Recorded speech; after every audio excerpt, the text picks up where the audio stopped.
अभिमानास्पद क्षण म्हणजे मी फर्स्ट टाईम स्टेज शो केला होता अमरावतीला.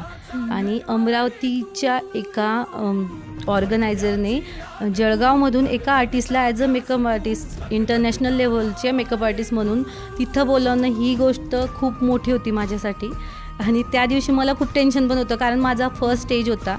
पण मी स्वामींना त्या दिवशी सांगितलं की माझ्याकडे 2 ऑप्शन आहे. एक तर आज ह्या स्टेजवर स्वतःचा चांगला परफॉर्म करून पुढे नेणं आपल्या स्वतःला, किंवा मग आहे त्याच्यामध्ये खुश राहणं. तर मी हे निवडलं की मला त्या स्टेजवर चांगला परफॉर्म करायचं आहे, कारण मी फर्स्ट टाईम इतक्या 10,000 पब्लिक समोर परफॉर्म करत होती.